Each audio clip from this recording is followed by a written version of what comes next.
Dami. Ito na yung struggle during the operation.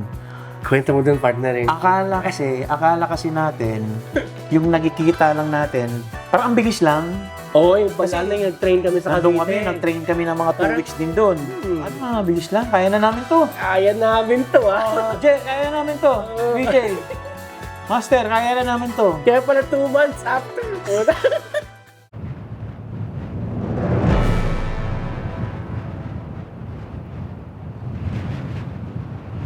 Kasi eto na yung totoo, yung paano nag-start, kung paano nag-start yung sa operation na mismo. Yung nag-start na yung nag-roll out na yung operation ng Master Garage Quezon City. Iba. Ayun ang struggle. Bucha, birthday namin yun. Yun ang by the way. struggle. Birthday namin in-open yun. April 5, April 6. April 5, April 6 yun eh. April 5, 2021. Opening April 5. Birthday 2021, ko. birthday na ito. Putik yan. Wala, lumipas lang yung birthday. Hindi namin naramdaman. Nagpabili lang kami pansit pero putik yan. Tapos kinabukasan, birthday ko naman, April 6. Yun yung partner yung first time na nag-birthday tayo na. Wala lang, dumaan lang. Talagang celebration. Pero, Focus kami talaga. mind you 50th ko yun. Oo. Magandang regalo yun. 2021, 50th ko yun. Magandang Pero, regalo yun. sobrang Master Garage Quezon City, di ba? Sobra akong thankful sa Panginoon kasi on my 50th, binigyan niya ako ng Ganito. Di ba? Kaya sobrang pasalamat sa Panginoon yan. Amen talaga. Ayun, so Dami. ito na yung struggle during the operation. Kwento mo dun, partner eh. Akala kasi natin, yung nakikita lang natin, parang ang bilis lang. Oo, yung pala na nag-train kami sa Cavite. Nag-train kami ng mga 2 weeks din doon. Ano nga, bilis lang, kaya na namin to. Kaya namin to, ah. Jay, kaya namin to. VJ, Master, kaya na namin to. Kaya pala 2 months after. Sige. After 2 weeks, sabi ko, partner, ano itong pinasok natin? Tayo na. Gusto kong mag-resign sa sarili ko. Oo, gusto mag-resign, partner. Lapit. As in, sinabi ko talaga. Ay, Sabi ko, partner, mukhang hindi ko kayanin to. Yung tanong ko sa'yo, ano? Ang tanong ko sa'yo, sabi ko, partner, magre-resign ka sa sarili mong kumpanya. Kasi yung stress, Taas yung talaga. pressure, Taas, ang taas. sobra. Pag nandun ka na mismo, Oo. Ibig sabihin ng partner, yung talagang kultura ng Master Garage, ng 3 founders, hindi pa natin nasama. Talagang sabog kami. Kasi nung Training namin doon, start wala na dyan, pala yun. tapos yung training namin doon, walang kwenta yung training namin. Pag nag-actual ka, sangala. Iba pag real time na mga paps. Doon talaga kami nag-struggle ni partner. Talagang kami yung nag-hands-on eh. Dumating yung point na ako in charge ng operation. Pagdating ni partner, pagdating naman sa finance, tsaka sa Sa parts. with the help of Ma'am Luz, of course, yung wife Si Mrs. ni Shout out. Oh, Mami. Ayan, Ma'am 5 Luz, years na. oh. Magpa 5 years na tayo. Ha? Ang laki ang tindi no? Yung Grabe. nag-start pa tayo, wala pa tayong aircon Wala doon pang sa admin. Takin talaga, Diyos ko. Diyos ko, Lord. Pero ang Grabe. good thing about it, no? Kailangan naming danasin yun. Wow. Kailangan naming ma-experience yun para maintindihan namin Totoo yun. kung ano talaga ang culture, process ng Master Garage. Iba pag nandiyan ka na. Sabi ni Iba VJ, talaga. experience is the best teacher. Lahat naman Totoo yan, yun. hindi mo matutunan ng libro, Wala. training, Experience talaga. tol talaga. At magpahanggang ngayon, araw-araw, talagang tinuturuan pa rin sa experiences kung paano mo i-lead yung tao, kung paano ka mag-decide na tama, kung paano mo i-correct yung hindi maganda. Diba? Tapos meron pang sumisigaw sa baba. Nasaan na yung parts? Pucha. Ang bira naman. Yung parts, mga partner. Maalala ko yung isang parts man natin, inuuntog yung ulo eh. Ito. Inuuntog. Talaga sabi ko, nasiraan na ng bait yung mga tao natin dito. Di mo na nabutan to, eh. Hindi na. Nabutan eh. Grabe yun. Iba yun. Talaga inuuntog yung ulo. Tapos ginaganon-ganon niya yung Kasi no? pinipressure, di ba? Pressure, grabe. Yun yung time partner na pag umakyat sa'yo yung parts naman, saan tayo kukuha? Kasi wala pa tayong masyadong suppliers noon that time dahil bago pa lang eh. Tapos ako naman sa baba, lapit lahat. Sir, ito, kailangan dito sa sakin na to. Sabi ko, wait lang. Kasi meron kang, Isa lang. May nakalaban. Yan. meron kang 18 units sa baba. Oo. Tapusin mo that day. First day natin, partner. First day namin yun. 15 yata. 15, no. First day. Yung May first pictures operate kami dyan. namin, 15 sa loob, sarado yung gate. Sarado gate. Kasi nga may ano pa. MECQ, basta may restriction pa nun. GCQ. Oo. Panahon na yun. Grabe. Sa loob gumagaya pa. Sarado lang para hindi halata sa labas. Live call. Ay, may live caller. Si Jing Duarte. Yun. Luigi. Ay, si Duarte. Luigi. Imagine mo, ang galing naman ng tiyempo na. Ano yung tiyempo? Oo, di ba? Alam niyo pinag-usapan siya. Nakagat niya dila na. May ganun ba? Kaya tumawag, nakagat. Totoo ba yun? Totoo ba? May maganon Mali ba? mo no? Live call. Di ba? Totoo siguro, di ba? Hindi naman namin inaano yan. Wala. Tumawag bigla. Di ba? Di sige, mag-inom kami mamaya. Nararamdaman niya yung naramdaman namin. Dati. Ayan. So, ano ba? Balik tayo, ano ba? Hindi. Naganda rin yun. Yung sabi nga, yung gera talaga na. Ay, oo. Talaga, nandun yung bakbakan. Hindi, totoo. Sa umaga, sa ano, yung during the day operation, nandun talaga yung bakbakan. Oo. Lalo na sa umaga. Wow! Hindi ako nagpapalit ng t-shirt doon. Kaya basa araw. Ito kasi, t-shirt ko. nagkaroon kami ng ano nun, kasi pagdating sa finance, ginagabi talaga kasi siya yung magko-close ng sales of the day. So, si partner naman, umaga siya sa operation. So, magkahiwalay na kayo, magpang-abot lang, tas una na siya, inabot pa kami ng alas 2 ng madaling may ganun kami na situation dati para lang ma-close yung sale for the day. Kasi siyempre, hindi mo pa gamay, no, pa manual, mano-mano, naabot talaga ng ganong oras. Lalo na pag-cut. Kinabukasan, ganon ulit. Tapos pagdating ng cut-off, inabot alas 4 ng umaga. Para lang maibigay lang talaga yung mabigay Grabe. yung profit, tapos yung sweldo ng ating mga warriors. Tsaka may time kami dito na tutulog kaming 3 dito.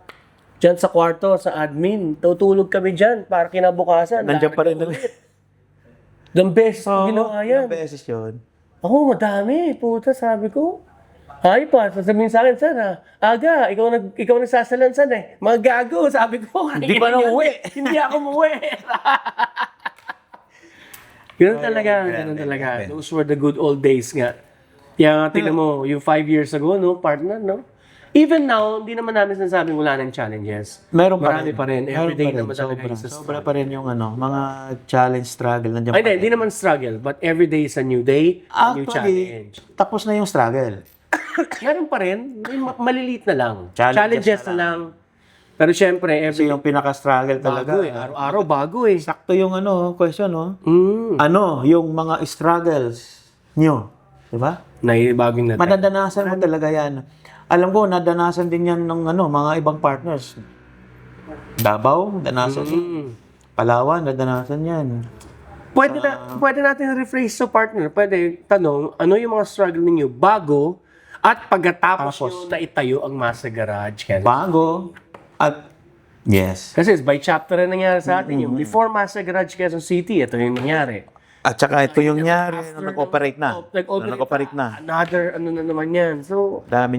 marami kami ma-share, Pops, na alam mo yun sa mga magiging business owners, hindi lang sa Masa Garage, but sa ibang Ano rin yan kasi, Hopefully, makatulong na ang pinaka-number 1 na partner, magtiyaga ka lang talaga. Tiyaga. At saka dapat tamang mindset. Tamang mindset lang talaga. Kasi pag hindi, wala. Oo. Ang pinaka bottom line, away lang kayo. Mag-aaway lang talaga kayo, magpa-partners kayo. Pero kung align kayo, ang sarap ng feeling. Naalala mo yung, sinasabi na ang kultura ni Masa Garage talaga is to help the community. Community talaga. Tumulong po sa mga mekaniko po natin para i-uplift ang mga careers, ang buhay nila. Yan po talaga yung mga advocacy ng Masa Garage. Pag dito ka na, pag kasama ka na namin dito, talagang mararamdaman mo yan, even yung kayong mga customers po pag pupunta dito, yan po yung pinapairal namin.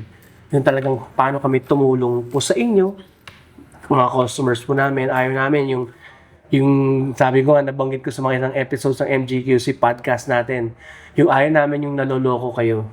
Ayaw namin yun. Kaya nga, tinayo talaga namin tong Masa Garage is para meron po, may fair chance po tayo. May talagang patas po ang laban dito. At saka kaya, partner, kaya tinayo natin yung Quezon City para maabot natin yung mga nandito sa paligid. Oo. Kasi, community natin dito, community. medyo malayo naman ng Cavite. Di ba? Tulungan natin yung mga sa paligid, di ba? Dami pa rin dito. Ang dami pa rin. Kaya, pwede natin sa mga kasama po natin sa paligid, like, we're in Fairview, San Jose, Bulacan, di ba? Dito malapit natin. Malapit lang mga community dito. natin sa paligid Dito natin. na lang, kahit dito na sa Fairview mismo. Shout out sa inyo, mga gusto nyo ha. Gusto nyo ng tulong po sa sakyan nyo. Kung nakarating sa inyo tong video na to or what, nandito lang kami. Inaananyahan po kami kayo. Nandito lang kami. Baka magkapitbahay nga lang tayo eh. Oo, baka nandyan lang kayo sa paligid. Ano lang kami, Mindanao Avenue Extension. Tulungan namin kayo mga Santa Monica. Barangay Santa Monica. Yes, Mindanao Avenue Novaliches, Extension. Quezon City, yan. Pag may nakita niyo yung Jollibee tsaka Clean Fuel na magkatapat, Ayan, yun na po dyan yung lang street tayo. ng Mindanao Avenue. Yun lang, paalala ko lang, ang pakay po namin is tulungan kayo mga car owners po sa mga units po ninyo. Tulungan namin kayo pagdating din sa mga financing, sa finance pala. Not financing, sorry. Yung matulungan namin kayo, yung aware kayo sa pag-PPMS ninyo. Di ba? Kasi, regular na yan. Kaya nga tinatawag natin maintenance. For quite some time, magpapa-PMS talaga kayo, magpapa-maintenance talaga kayo. Totoo. Ang inaano namin, advice namin is, pag-ipunan nyo bago nyo pagawa yung sakyan. Ayaw kasi natin yung biglaan lang maisip ninyo, doon lang kayo magpapagawa. Doon po minsan nadadali. Yun yung typical eh. Typical. Kung kailan nagkaroon ng problema sa kanya, tsaka mapagawa. Yeah, Pero maling maling pananaw yun, maling mindset yun. baguhin po natin Kung yan. gusto nyo- Tulungan namin kayo. Kung gusto nyo talaga maalagaan ng maigi yung mga sasakyan ninyo, proper maintenance talaga. Yes. Tsaka by the way, May yan, periodic may maintenance. tutulong po sa inyo sa pagtawag. Kaya po meron kaming tinatawag na outbound tsaka inbound po namin. Yung mga inquiries and outbounds. I-remind namin kayo, lalo na kung na-try nyo nang Na-try nyo mag-PMS na. sa amin. Oo, continuous. Meron na tayong record niyan, meron na tayong reminders sa inyo. May blueprint na tayo ng unit ninyo. Kaya alam natin ang mga susunod na gagawin. Yes. At saka mariremind kayo na, sir, malapit na po yung papagawa po ninyo, yung maintenance, PMS, full PMS, yung heavy PMS. Yung tinatawag namin na level 1, level 2, level 3 ng pag-maintain ng sakyan. Yes. Yan. Ganyan po tayo dito, ha. Wala pong walang halong kalokohan yan o biro kasi dito sa amin, transparent naman po kami. Marami na po tayong customers dyan. Alam ko, marami na nagte-testify kung ano po ang trabaho po natin dito sa Master Garage. Quezon City, Umapa, Cavite, iisa lang po walang kami niyan. Mapadavaw, Mapapampanga. Yes. Kaya yung kayo mga sir, mga ma'am, mga paps, yung hindi nyo pa na-try yung service namin, Subukan nyo lang. gusto nyo subukan. Wala naman po Dito mawawala. lang kami. Wala naman po mawawala Dito sa lang inyo. kami. Tama. May mumu. May nagbukas na naman doon. Si ano na naman yan. Ayun. So, si Jason na naman yan. So, yun lang naman. Yun lang naman mga ano natin dito. Handa kaming tumulong sa mga units po ninyo, mga paps, mga sir, mga ma'am. Pasya lang kayo. Oo, yun. Nabanggit ko naman yung tama yun. Pasya lang kayo. Magkaroon kayo ng blueprint na dito sa amin para at least mababack to zero or balik lang lindog program natin. Back to zero yung sakyan ninyo. Hindi, matutulungan natin sila ma-remind kung kailan yung periodic maintenance nila. Para mapag-ipunan nyo po. Para Ano walang yan? biglaan. Naka-schedule dapat kasi yan eh. Hindi yan yung kung kailan nyo lang gusto. Mali yun, mali yun. Ito, Paps, konting tips lang naman syempre, no? Di ba? Dahil Yung mentality natin na okay lang yan, kaya pa yan, ganun, pwede na, over 10,000 kilometers na yung takbo, over 6 months na yung sakyan ko, okay lang yan. Pero minsan kasi, pag kayo yung tinatawag namin na maabutan kayo sa daan, example na lang, maabutan kayo sa daan, tumirik yung sasakyan po natin sa daan, magkano po ang tow? Kaya kung dadalhin nyo dito sa amin o dadalhin sa shop na gusto po ninyo, magkano po ang tow? 7,500? 10,000? Depende sa distance, di ba? Depende sa layo, yes. Pero kita nyo mga paps, mga sir, kung na-remind naman namin sa inyo na eto na po yung PMS ninyo at nakapag-PMS na kayo, malamang maiiwasan po natin yung aberya na ganyan. Yung sanang pinangbayad nyo sa pang-tow ninyo, napa-maintenance na po natin. Yes, totoo So, yun. mga practical lang naman po yan ng mga tips namin sa inyo. Kaya yan, handa po kaming tulungan kayo. May blueprint po tayo ng unit po ninyo pag nagpagawa na kayo. May sticker pa. Pag nilagyan namin kayo ng sticker, by the way, isang reminder yun, di ba, partner? Ano Na yan? pag may sticker na kayo, ano ang benefit sa mga ganyan? Pag may sticker na kayo, nakadikit sa likod. Hindi naman yung parang ganito. Di ba? Ano tayo magpapascan araw-araw? Isa sa benefits ng sticker is for life, pwede kayo magpa-scan. Oo. Basta may sticker kayo, daan kayo sa amin, meron ka naramdamang di maganda, daan ka lang, Na kagad. scan natin, para malaman natin kung anong problema. For free na po yun. Walang bayad yun. Wala pong bayad yun. Walang bayad yun. Free diagnosing. Sa iba, pag nagpa-scanning sa iba, 2,500, Oo, 3,000, mga ganong Dito, presyohan doon. Dito, maligo libre. yan. Libre dito yan. Tsaka may proper recommendation na tayo ng ating mga warriors po natin. So at least, pag nabigyan kayo ng recommendation, at least di kayo matatakot, magiging kampante kayo na, palitin na pala kunyari yung brake pads ko. Paltan ko na yan para hindi na magkaroon pa ng mas malalang problema. At saka dito, hindi kami ang nagdesisyon para palitan yung part nyo. Kayo Kayo mismo. pa rin. Kayo mismo. Hindi kami yung Sir, palitan na pag- namin. Pero Bayad na lang pwede kayo. pa pala, no? Di ganon, di ganon. Hindi ganun. Hanggat pwede pa, hanggat kaya pa, hanggat kaya pang linisin, kaya pang anuhin yung mga parts na yan, gagawin natin yan dito. At saka pagka kailangan palitan na, re-recommend namin yan, kayo pa rin magdesisyon, kayo masusunod kung ano yung gusto nyo. Original parts, replacement, desisyon nyo pa rin. Hindi, hanggang ano lang kami, hanggang recommendation.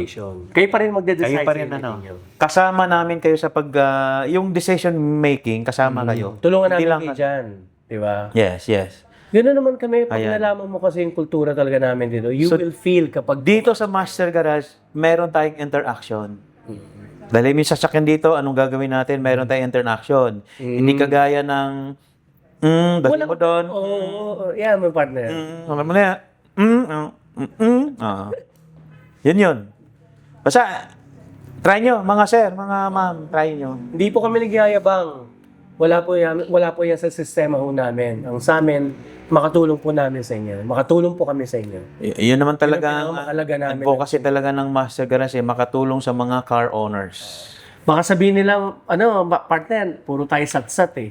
Experience nyo dito. Try nyo. Then yung mga nakikita mo, mga testimonies Try. sa mga unit owners natin dito na nagpagawa na, Yes. sasabihin nyo, hindi pala talaga to marketing o endorsement lang. Kasi nakakarinig po kami, marketing lang daw po kami. Mararanasan nyo dito. Even yung mga nasisira po namin, yung accidentaling nasisira namin yung mga parts ninyo. Alam po ninyo yan. May mga naka-experience po niyan. Pinapaltan po natin yan dito. Abono yan. Abono nga lang, masakit sa part po namin, pero yung responsibility namin sa inyo. Yes, Mga car. Yan po yun. Malasakit po kami sa mga units po ninyo. Kaya, subukan nyo.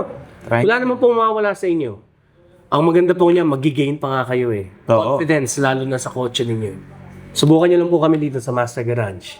Sigurado. Tsaka kung basic lang, pwede naman kayo magtanong sasagutin kayo Oo. Basic Free naman yun. Libre yun. Tanong. Pwede naming kasi kahit hindi ako marunong magmekaniko, kahit pa paano, meron akong alam. Kasi ito dapat yan, ito yung proseso niyan, ito yung isang araw, 2 araw yan, pag ginawa yung ganyan. Alam namin yan. Kayo, bilang car owners, pwede namin katuruan mga basic lang. Oo. Kung paano yung mga Basic troubleshooting. Pag basic troubleshooting. Karoon kayo ng problema. Sa araw-araw na buhay. Kasi syempre, pag may problema, dalhin mo na. Pero kung basic troubleshoot lang, ganyan, kahit paano, mayroon tayong kaalaman. Oo. Mas mabuti yun. Kasi yung mga tips namin na gusto ibigay sa inyo, tandaan nyo dito po sa Metro Manila, nako, traffic po dito. Hindi naman porque nakahinto po yung sasakyan ninyo, hindi umaandar ang makina. Umaandar po yan. Kumakain po yan ng langis, Tuloy yan, etc. tuloy. Di ba? Mainit ang makina mo, nag-aircon pa tayo, malakas sa diesel, sa gas, di ba? So, ibig sabihin po niyan, traffic pa nga minsan yung medyo, medyo delikado pa nga minsan yung sasakyan. Oo. Hindi lang yung umaandar. stationary, tapos maandar. Oo. Mas yan mas kaysa sa yung long drive. Oo. Lalo na yung may mga EGR system. Meron po tayong episode na si Master Jojo mag-explain. Si Master po mag-ano sa inyo regarding pag-open-close yung EGR po natin na system. Yung benefits po niyan. At saka yung syempre, pag nata-traffic kayo, meron siya mga tips sa ganyan. Kaya alam mo dito, Pops, marami kayong matututunan. Sigurado. Tulungan namin kayo. Ano natin hard-earned money nga daw ang ating mga sasakyan Oh, yes. Totoo yun. Alagaan po natin. Tulungan namin kayo. Nandito kami para tulungan naming alagaan yung sasakyan nyo. Yes. Yes. Okay. And next. Next. May caller na naman. Meron ba? Ano ang mensahe niyo sa mga empleyadong tahimik lang pero araw-araw lumalaban? Uy, maganda yan. Ay, maganda yan. Meron akong alam dyan. Sobrang tahimik? Itago natin sa pangalan na Kristo. Ano yan?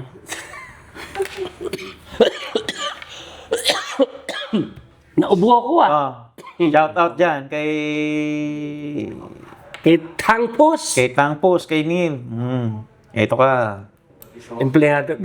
Believe ako dyan kasi yan, magti 3 years na, 4 years na yata. 4 years na. Almost 4 years. Isa sa mga pioneering na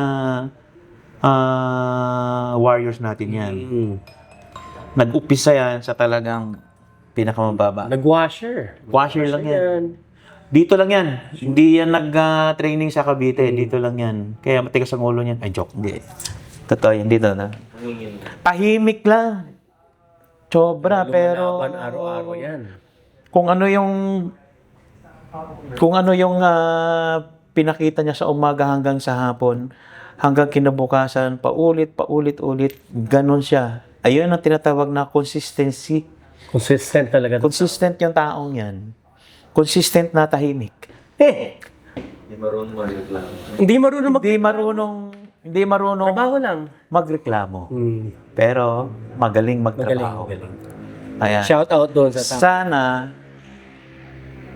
Sana yung iba dyan, di ba?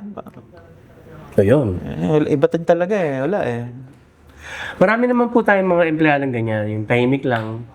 Pero talagang kung trabaho, masinsinan. Gusto lang talaga binibigay magtrabaho. Yung malasakit sa inyo. Gusto lang talaga magtrabaho. Nandun sa puso yung mahal nila yung trabaho nila. Nandun sa kanila yung may malasakit din sa kumpanya kasi sinusulit yung oras, hindi nakipagkwentuhan, hindi nakipagdaldalan. Nakikipag-inuman lang. After hour na yon. Happy hour? Happy hour na yon. After na ng trabaho yun. Hindi naman namin pinipigilan Hindi naman namin pinagbabawalan yan. Buhay nyo naman yan. Sarili nyo yan. Parang treat nyo sa sarili nyo na maghapong pagod. Tapos pagdating sa ganyan, konting shot. Walang problema. Ano yung commercial na hinebra? Basta, yung responsibility yung kinabukasan, huwag nyo kalimutan. Nandiyon pa rin siya. Huwag yung salamat sa unawa. Alam ko yan Alam mo yung I know mga that, ganyan, yung mga ganyang salamat sa unawa, mga ganyan. Ayun yung mga sobrang gasgas na I-ano ko nga yung word na yan. Pwede nating i-ano yan sa yung saying. Oo. 'Di ba? Sa Master Garage lang meron yan. Salamat sa unawa. Opo. Oo. Ano Salamat sa unawa. Ano ba tawag sa ganyan? Ayun Famous line, no? famous line. Quezon City lang yata ang ganyan Gumagaya na rin yung iba. Gumagaya na rin sila. Salamat sa unawa. Sa unawa. Walay nga. Sige, ito, maganda to, partner. Ayan. Paano nyo hinahawakan ng respeto? Hinihingi ba to? O pinapatunayan araw-araw? Parang kwento to kay Lebron James. Hindi. Paano nyo hinahawakan ng respeto? Hinihingi ba to? O pinapatunayan araw-araw? Hindi. Ang respeto talaga, you gain it. Hindi mo You earn hinihingi yan. Dapat Ina-earn mo yan. in-earn mo yan the way kung paano ka makikitungo rin sa isa't isa. Respeto, number one.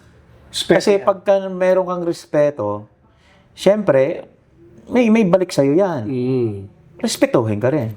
Eh kung tarantado gago ka, mas gago yun yung tao sa'yo. Ganon lang yun. Golden rule yun eh. If Respect is earned. pagka yung golden rule, Bawal ang sinungaling? hindi, yung if do not do unto others, What do you if you do unto others, do unto you. Do unto you. Tama, mali. Mali man yung ano ko, pero yun. Pinakamalapit na yun. Mahina ako sa English. I-edit mo na lang. Ay, parang ano yan ah. Do unto others if you want others do unto you. Tama, di ba? Golden rule yan. Kala ko, take me drunk, I'm home.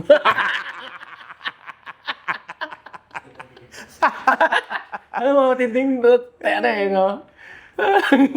Wala kasi naniniwala pa rin ako talaga sa good karma. Yes, yan, number one yan, tama. Pag may ginawa kang tama, babalik sa'yo yan eh. Oo. Pag may ginawa kang katarantaduhan, babalik din sa'yo yan. Lahat. Mas masakit pa nga minsan yung balik eh. Oo. Totoo, di ba? Parang, Kaya, Sakit eh. kung gusto mong may balik na maganda, hindi gagawa ka ng maganda. Hindi, wag mong antayin. Ikaw muna magbigay. magbigay ka lang. Kita mo lang. Don't expect anything in return. Babalik yan. Kahit hindi mo inaasahan, babalik yan. So, talagang ina-earn yung respeto. Hindi binibili yan, hindi binibili yan. You earned it. Hindi yan hinihingi. Pero respeto sa isa't isa talaga. Yan ang number one siguro natin na gustong ipaiwatig dito sa shop. Yan yung culture naman talaga eh. Kailangan mong magpakita ng respeto para ikaw respetuhin. May ano tayo dyan, partner. May video dyan na si Romeo. Si Romeo mismo regarding respect. Hop, live caller! May live caller. Abangan din niyo po natin pagdating ng episode 7 po. Yun naman ang ating operations managers na si Ma'am Loli at si Ma'am Lena.